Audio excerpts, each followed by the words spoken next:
Hello, and welcome to Message in the Middle with Marianne. We all know that life is hard, right? It's messy, it's unpredictable, but it can be wonderful all at the same time. My hope is that we can take a deep dive into self-development topics and explore life's lessons through book clubs, conversations, and interviews. And together, we can uncover the lessons that others have already learned to help us navigate this crazy, wonderful ride called life.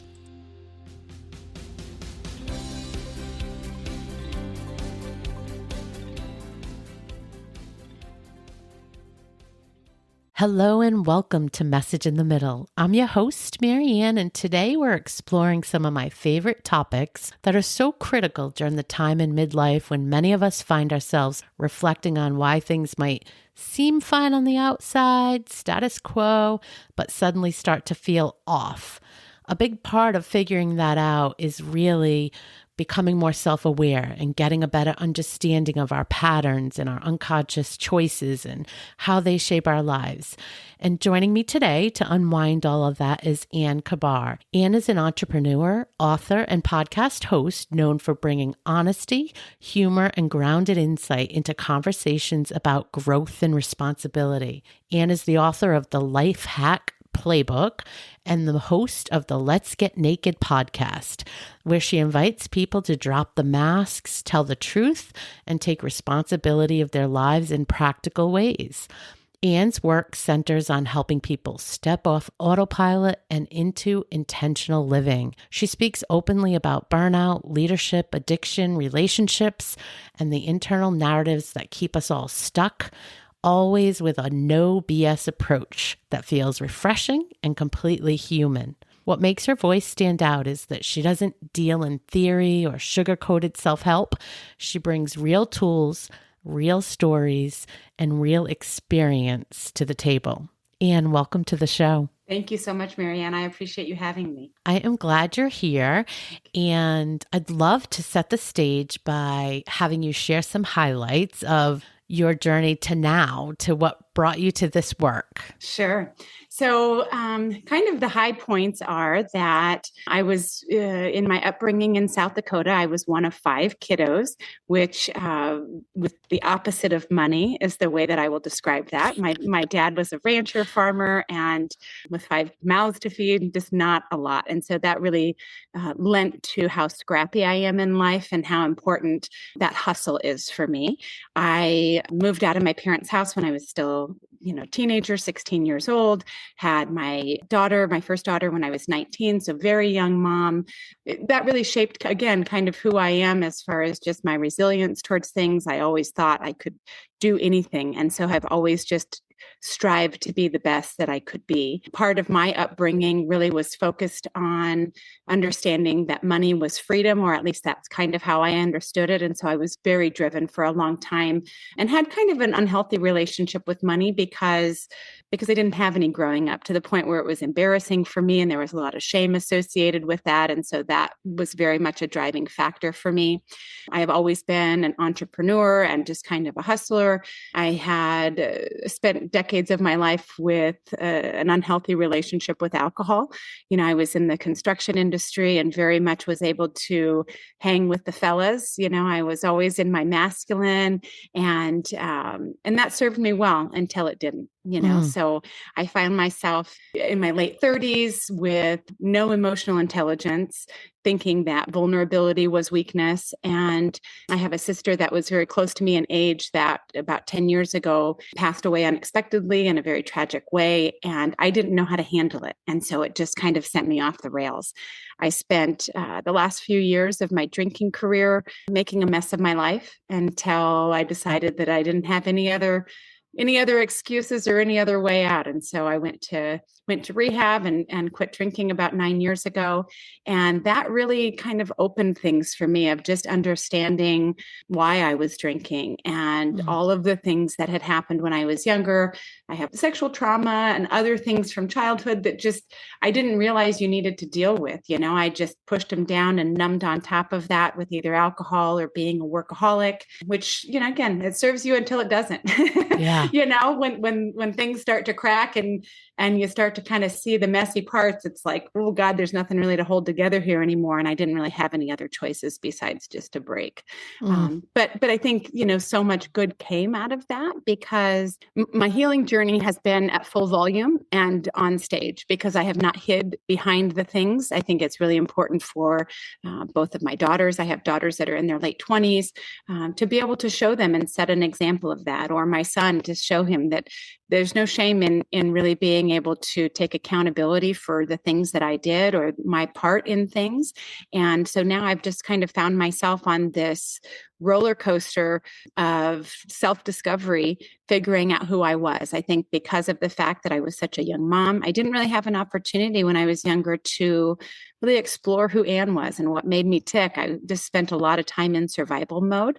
And so I feel like I've been given a gift to be in my 40s and be able to really lean into figuring out who I am. And in that process have really been such a light to a lot of other people because of the fact that I wasn't ashamed of all of the messy parts. And in doing that, have really kind of found a calling of mine of just really being able to share everything that I'm willing to share on my podcast platform, on the book that I just wrote, because I feel like all of the things that all of the books that I read, all of the healing modalities that I did, there was so much that I took from those and then kind of ran through my Anne filter, I say, which is my brain, but it translates it and distills it in a way that I think a lot of other people can really relate to. And also I come from this place that I don't have a judgmental bone in my body.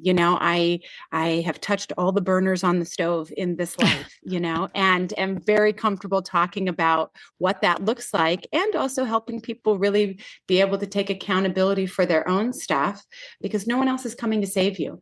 And that seems maybe scary to people, but it's actually just the opposite. It's quite powerful when you say, I can save myself and I'm able to really change up what I'm doing to live with intentionality and be the architect of my own life based on my choices.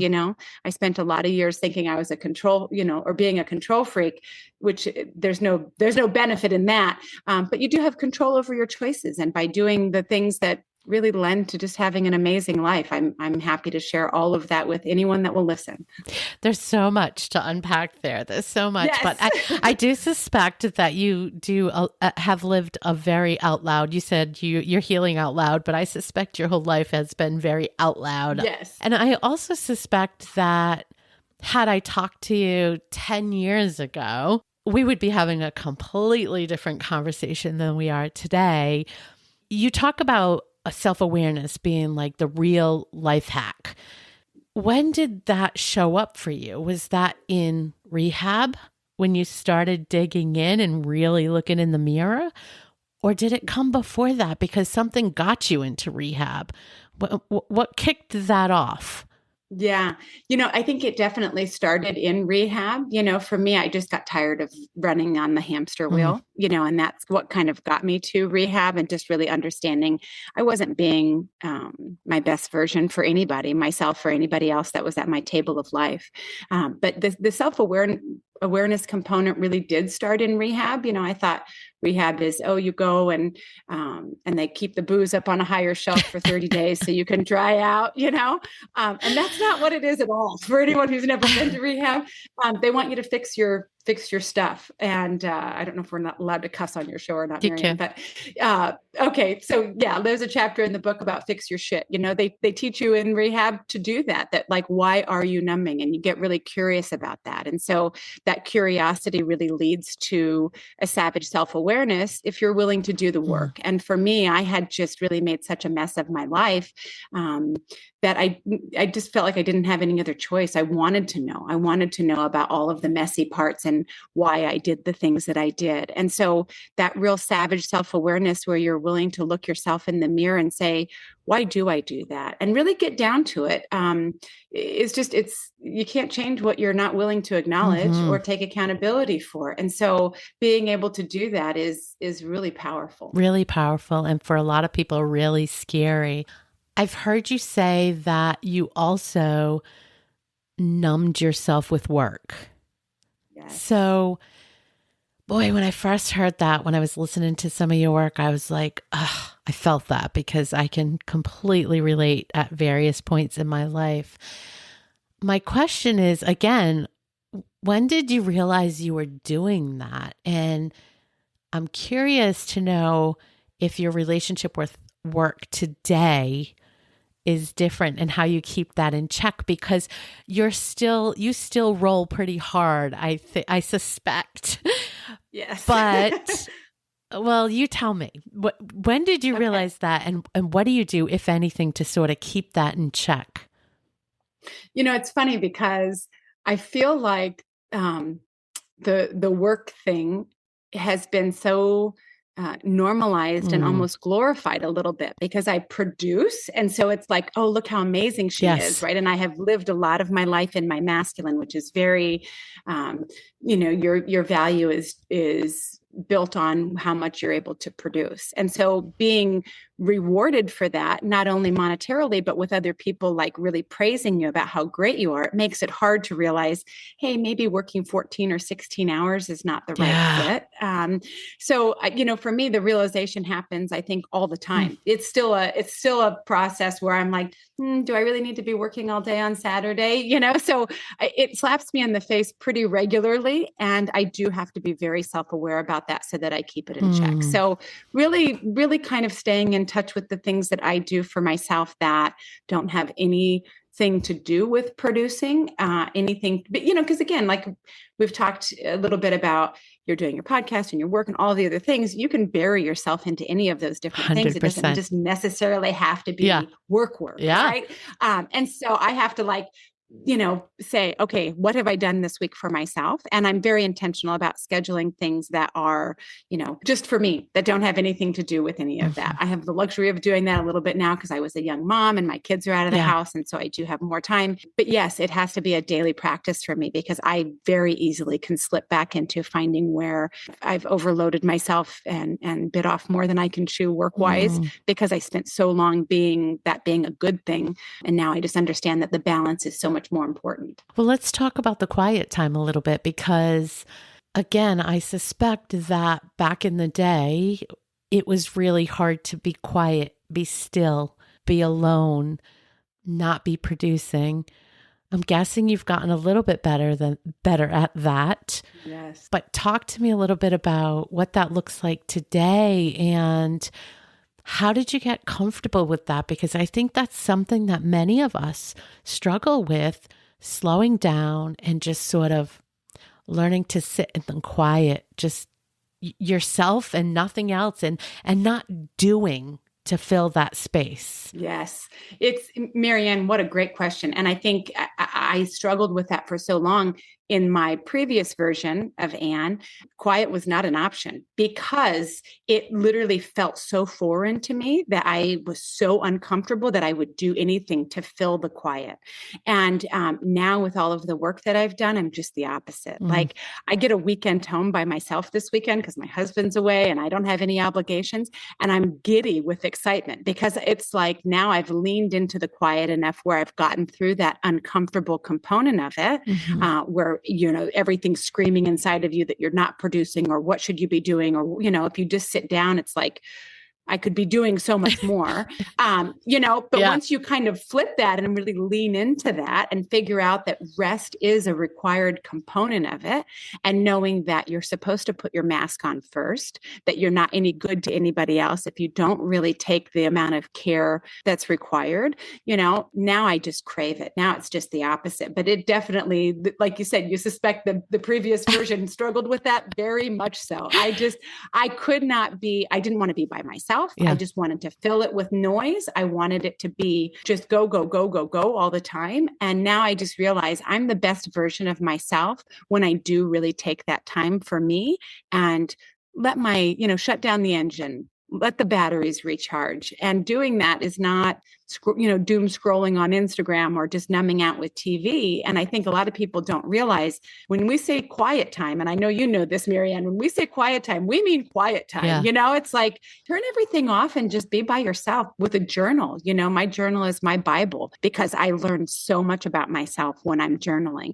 And so, I highly encourage people to get quiet and figure out, why does that feel uncomfortable? Yes. It just does, because we've been like conditioned to run so hard that you have to kind of get familiar with who you are at your core again. And it takes practice. I think it's worth saying that because it does feel very uncomfortable and it almost feels unnatural. And you do feel and have that urge to be busy. So you just have to, maybe start with a minute or two and then just let it grow. But you got to practice and lean into it. Yeah, absolutely. And I think people don't understand how important that time is to really take that. So yes, it feels really difficult for it to be a minute or 2 minutes or whatever, but keep working that muscle because that's where the good stuff is, and you will be the best version of yourself when you really take care of those pieces of yourself that deserve to have some quiet time. I don't know when it became a badge of honor for us, specifically as women. I think about like, oh, I'm so busy. I'm so busy. I'm so busy. And for some reason that makes other people around us go, oh, she's got it all figured out, whatever. And it's like, no, like I don't want to do anything the rest of the day. Wouldn't that be great? Let's celebrate more of that and really taking care of ourselves instead of just running ourselves until we're on fumes. It was the biggest farce we grew up with, but I think the good news is it's starting to shift again. So I agree. Good for our kids, right? Yes. I want to circle back because when we talked about, working too much, sort of using that as a tool to stick your head in the sand, my words, because I've done that. I've talked about that. I suspect that happened at a detriment to some of your personal relationships, and especially I'm thinking about with your kids. Absolutely. I'm sure there were times you weren't there or you weren't fully present or you weren't there enough, whatever the situation. Talk to me a little bit about how that looks today and, has that come between your relationships and what have you done to repair that? And what does that look like? Yeah. Great question. And when I was drinking, when I was very busy working, I was very unplugged from my family. I had nannies that helped raise my kids. I was very much in this because of the way that I grew up without money and thinking that money was freedom. I had just a really unhealthy relationship with that. I thought that being a successful mom was being able to say yes whenever my kids needed anything because my parents were never able to do that for me. So, being the third girl, always hand-me-downs, always the things, I just wanted to be a success where I could say I could put my kids through college. I could buy them cars when they turn 16. I could do all of these things. But the problem is, you ask those kiddos, would they rather have had a plugged in present mom? And they will say yes all day, every day. Yeah. And I am very fortunate in my life because of the way that I have taken accountability and worked on healing myself and continue to do that and to show up, where both of my girls, one is 29, one is 26. We've really worked on fostering a healthy relationship and holding space for them so that they could heal from the damage that I contributed to when they were teenagers. That was really when I was at the height of my numbing out with work and alcohol. And so to be able to really hold space for them and help them heal and help them facilitate that has been really key. So having tough conversations. And now also when my kids need me, want to spend time with me, I drop everything that I'm doing without hesitation. And I am just, those are the most important and special relationships of my life. And I don't really do this look back and say, woulda, coulda, shoulda. Yes, I missed out on a lot of things. Luckily I had a gal that has been with us for 20 years that really had such a huge, important hand in raising the kiddos while I was busy working and doing all the things that at that time I thought were important. But we have a really special relationship with my kiddos, my husband, and heal and talk about all the things. There's nothing that's off limits. And I think that's a big component of really being able to bring your family back full circle after you've gone through things like that. Is there's nothing that's off limits to say, and there's nothing that you can't say to hold me accountable for whatever your experience was. That was your truth. I've had both of my daughters scream and yell and cry and tell me, what that impact was on them. And that's hard to just sit and not get defensive, Yeah. but that's their truth. And that's what my job is as their mom, is to hold space for them so that they can have those conversations with me. And I'm honored to be accountable to anyone that I've had a negative impact on. And good for them for being able to do that, because not all, I'll use kids in quotes because they're not kids at this point, but still not all kids will do that, will face that head on and have those conversations that are critical to repairing it. So good for them on that. Yeah. Well, and if you don't repair it, it's just invisible weight that you carry around. I mean, we all learn that. And it's like, when you realize how important that work is, it should make you want to do the work, even though it's hard, right? We know it's uncomfortable to do it. But it's like, lean in anyways, because you'll feel so much better afterwards. And then you're just a lighter, easier, better person. So you openly, I mean, again, you kind of are going through this all out loud, but you talk about the drinking, you've talked about prescription drug addiction.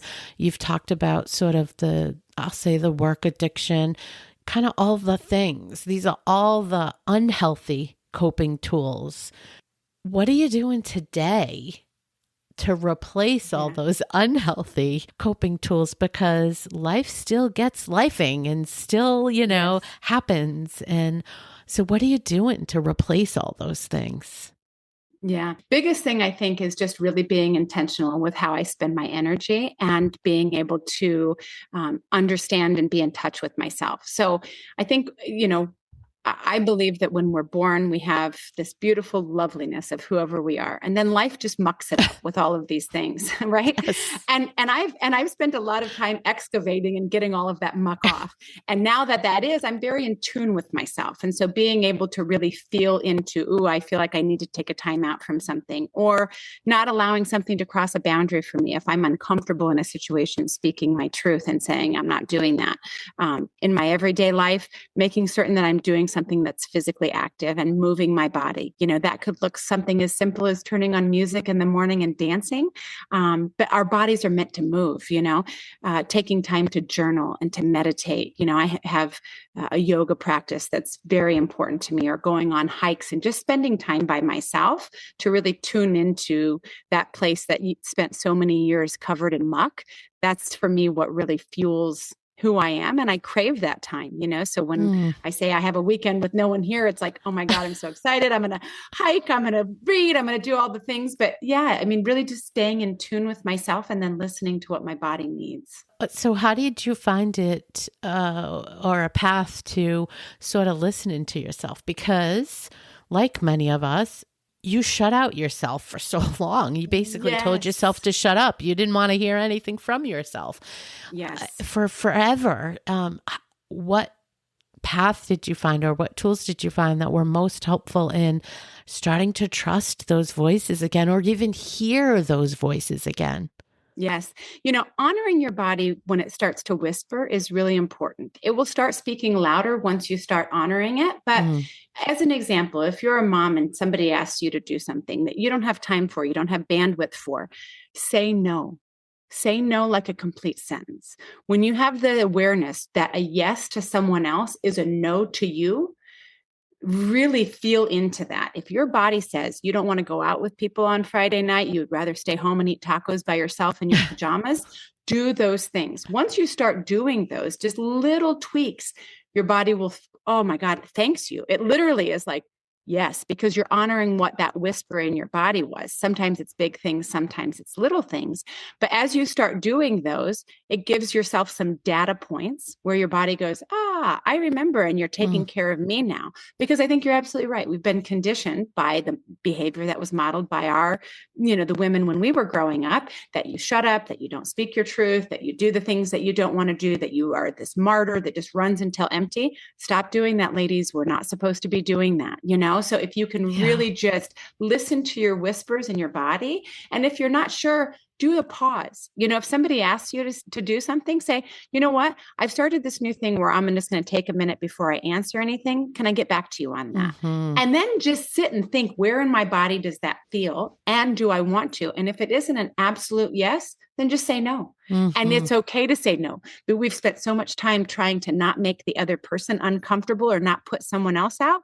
Why in the world would we do that? We're the only person that we have that we were assigned to take care of. Even as mothers, we're supposed to be doing that, modeling that behavior for our kids, not giving to them first. Give to you first, because it makes you a better mother, a better wife, a better friend, a better everything. But we've just been conditioned and raised the complete opposite way. So at first it feels very unnatural, but I'll tell you, every single person in my life will tell you this version of me is the best version that they get, because I take care of me first and I put my mask on first. So let's dig into that a little bit, because I think it ties to when you mentioned boundaries. And I think as you become more self-aware, drawing those lines and setting those boundaries become a little easier, a little more clear as to what they should be. How has that showed up for you? And how did you figure out how to deepen the ability to set those boundaries? Because at first, I'm sure it does feel unnatural. I mean, it did for me. I feel like that's something, again, with practice. What did that look like for you? Yeah, it's pretty funny to me, because I didn't even know what a boundary was until like half a dozen years ago, and I'm like, what are you talking about? And like my husband was always really good about it. He's like, I'm not doing that. I didn't realize that was a boundary, but it was like, I look back now and like, he's always understood that. I had zero concept of that. And so it was really hard at first, because especially when it's people that you love and they need something, but it's like, it's not your job to do that. And you don't have the bandwidth or the capacity. So at first, yes, it is very hard. And like I said, I barely started that 6 years ago, maybe. But I will tell you again, it's like a muscle where when you do that and you use that and your body goes, oh, thank you. You can literally feel it in your body when you put that boundary in place. And now the more that you do it, the more I literally feel like a boundary ninja. Now I'm like, wow, wow, wow. And I'm just throwing up boundaries everywhere because it feels so good. My body's like, yes, you don't need to be doing that. That's not yours to take on. I think I spent a lot of time, maybe you have the same thing of, I can do that. I can do that for you. Let me take that. I can do that better. I can do that with more ease. And so I would just take everybody's everything. And then I was like drowning in all of that. So it's hard then, once you've spent so many years doing that, to shift gears and say, you know what? I got to take care of me right now. So I can't do that. I need to say no to other people so that I can say yes to me. But I'm telling you, that's where the magic is. That's where the magic lives. I think in saying no to ourselves too, because I feel like, for a lot of years, I can think about times where I had to learn good enough is good enough. And you would almost have to set your own boundary, like, no, you don't have to be the one that does that, because if somebody else does it and it's not exactly how you would have done it, that's okay. Or if it's not quote unquote perfect like you would have liked it to be, that's okay. And those are boundaries too, I think, that we sort of have to put in place for ourselves, to not go in there and try to fix everybody and do everything. So I feel like it was internal as much as external. I don't know if you had that same experience, but I couldn't agree with you more, Marianne. I could not agree with you more. I think you're absolutely right. We're our worst enemy. It's like the calls coming from inside the house, right? It's like, but once you realize that, like, in doing any of this work, that you benefit from that everyone that is tied into you benefits from you doing that you're modeling behavior for your children or for the people doing life with you, of what good comes from really being able to figure those things out inside of yourself and have those boundaries with yourself as well. So it's worth doing the work. If you look at your life, everyone puts so much work and energy into things that don't matter, jobs that wouldn't care about you at the end of the day, just a lot of different things. It's like, and then we put so little work into ourselves. You get home at the end of your day and you're just trying to triage, and have a drink or scroll or TV or whatever to numb out. And it's like, we're the direct benefactors of doing that work. And as you start really leaning into that, it gets easier and better until you get to this point of like, oh my God, I am really living this amazing life with intention Yeah. because I'm making those choices and understanding what's important to me. Intentionality changes everything. It's so funny. As I was listening to you talk, I'm thinking about, because I think about this sometimes with myself. It feels like that you're shouting from the mountaintops for anybody to listen, like, hey, do the work. You can change your life. And it's sort of silly, but once you know, you know. But the truth is that people aren't ready for it until they're ready for it. Just like we weren't ready for it. Like the person that's going to come listen to this conversation and get something out of it, it's not a person that's just suddenly going to hear us and then go, oh, I want to do the work. It's somebody that's already trying to embark on doing the work because for whatever reason, this is one of the, fundamental questions I've wanted to answer since I started doing this is, well, why can't it happen earlier? But that's just not life. And we need the right level of experiences to get to that point where it's time. And then when the time comes for us, it's just so beautiful when you start to learn some of these things, I think. I agree. In talking about learning, I want to talk about unlearning because one of the things that I say is this is also a huge period of unlearning. I think that as much as we are learning, we're going back and recalibrating and sort of unwinding all those not so truthful things and all those messages that we took on that weren't really part of our story, but we carried with us. I'd love to know what are one or a couple of the things that you feel like you really had to unlearn in this period of self-discovery. Yeah. The limiting beliefs and the things that we were programmed with are until you start, you can't even really get your head around how much programming we had from all angles. For me, I was raised in Catholicism and very much organized religion and brought up in such a way that women were maybe just one or two clicks down from men. And that is a deep-rooted one for me where I feel like I have always had to puff my chest up, especially in my industry of construction where it's like, oh, I have this big puffy chest and oh, look at me, whatever. And so I almost had to be very performative because of that limiting belief that women and men are not the same. And I don't think my parents did that intentionally. Yeah. But it's, again, that was just what was handed down to them, very different times to try to, fix that belief is still, I've been doing the work for 9 years. Yeah. It's still, rears its ugly head every once in a while. But a lot of my limiting beliefs do come from organized religion. A lot of my limiting beliefs come from, that I was too much, that I was too all the things, right? I've always had all of this energy and I've always had this magnetic personality. And it's like, quiet that down, stay this good girl, keep your voice small, right? And it's like, I think, especially at this age and the other women that I have around me, it's like, oh, we're done playing that game, sister. Yeah. And I think that's such a beautiful thing because it also shows the younger women that are coming up behind us, use your voice. That's the thing to me where it's like, that's the most important thing. That's why I'm honored that my daughters will share stuff with me or call me out on the carpet or whatever that looks like. We're not meant to be small ladies. And it's unfortunate that we really had so much conditioning and programming associated with that. Yeah. But we don't live in that world anymore, And so to be able to really take those shackles off, because the limiting beliefs are just handcuffs that aren't locked. Go ahead and just take those off and set them down. We don't need to be part of that anymore. I was thinking about how your point about, your parents didn't mean to give you that messaging. And I think that sort of gets overlooked a lot in that a lot of what we have to unravel and unlearn or change perspective on, it really is hard work to figure out what it is that's driving us because there's not a blatant, sure, there are people that are, abused or they're blatantly told and they have had some really horrific things happen to them. But for very many of us, it's just this little, it's not little, but it's this ongoing subliminal messaging that comes from, and unfortunately we've done it to our children as well, but it comes from just our day-to-day interaction in that family unit, whatever that looked like.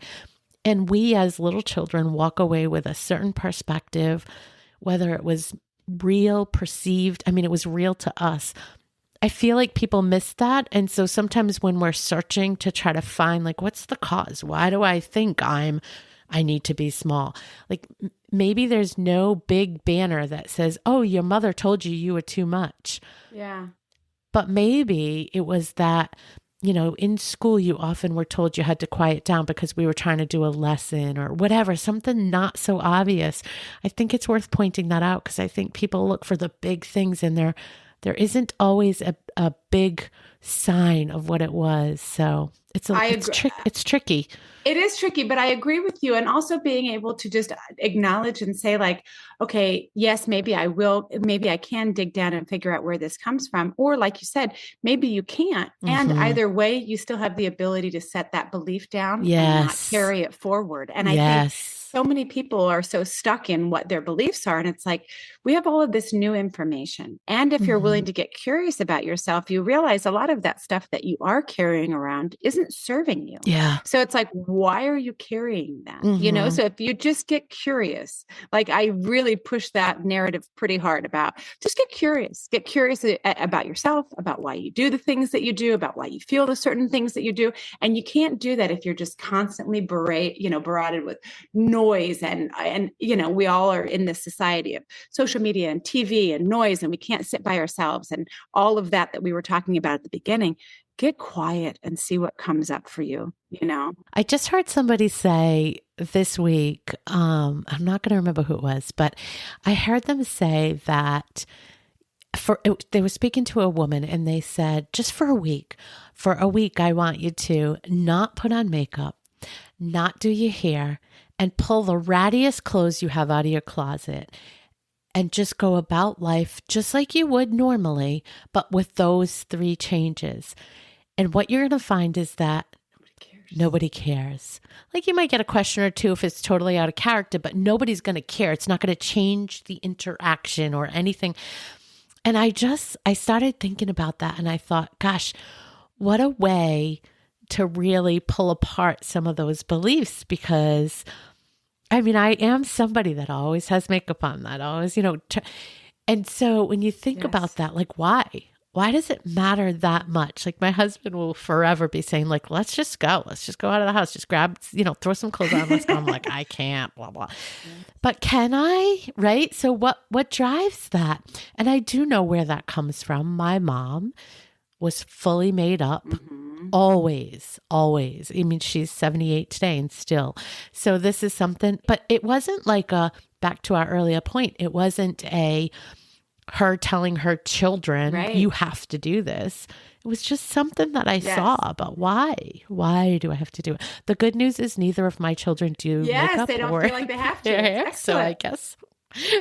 Right. So somehow, but it's so interesting. It's just so interesting. But I thought that would be a great exercise to really make people a little uncomfortable and curious as to why they feel like they have to show up a certain way. Yeah, I think when you mention your mom and the behavior that she modeled for that, that's one of those perceived expectations where it's like, if you didn't adopt that and say, I want to do this because of whatever reason that was internal for you, you don't have to take that. There's so many things that we do in this life that are all of these perceived expectations that have never even been communicated to you. And yet we do that. And it's like, get curious about that. Get curious about, why do I do X, Y, Z? Because I feel like someone else is going to. And then you go talk to them and they're like, who cares? I don't care if you do that or not. Right. So it's like, we're doing this to ourselves, so like, that's the whole wake up call. Like, we don't have to do this, you guys. Yes.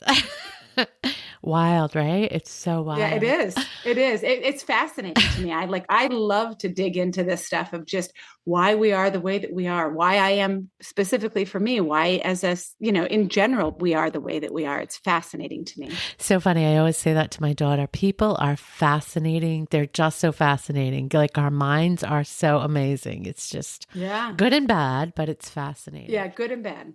Well, I want to make sure we hit on your book. So the Life Hack Playbook. Tell me what we didn't talk about, because I'm sure lots of these topics are woven in and out of the book, but tell me something that we didn't hit on that you think is really important that you've put in the book. Something that jumps out at me that is huge is just judgment in general. And it's kind of the opposite of the getting curious. So when I was doing my work, I had found in my previous life that I was a very judgmental person. And I did not like that about myself. And I spent years trying to not be judgmental. But what I didn't realize is that I had to stop judging me first. Yep.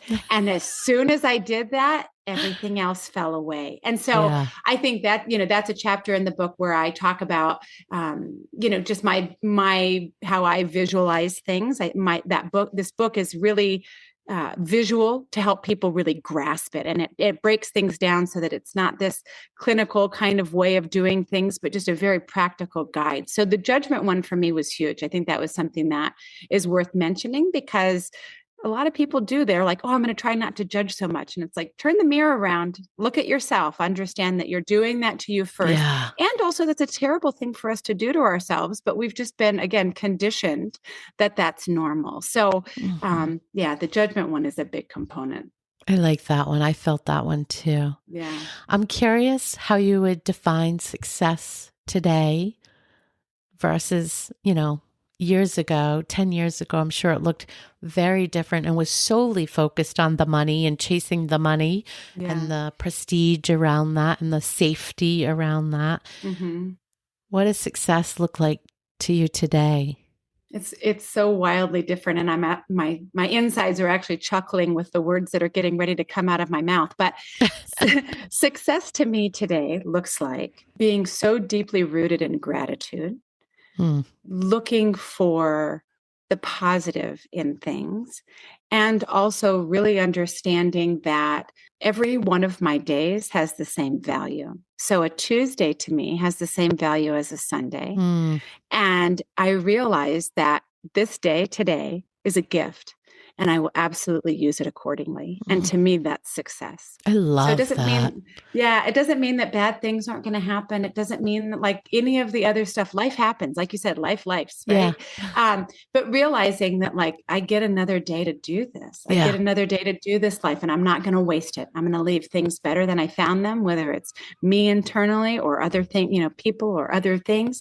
And just, that's success to me, is just really being rooted in that. I love that perspective change. And I think sometimes people miss that whole concept of life is going to life and crap is going to happen and there's room for both. You can be grateful and you can be going through it. Like it can all happen in the same time. There's room for both positions. So it doesn't have to be an or, it can be an and. Yeah. And when you come from gratitude from even the hard stuff that happens, because you realize that this life that we live in, this is a university, and the things that trigger us, those are our assignments. And so when you can actually come from a place of gratitude for even the hard things that happen to you, that's success to me, because you realize that the more that you go through, the more that your tools are sharpened, the more that you're able to, grow.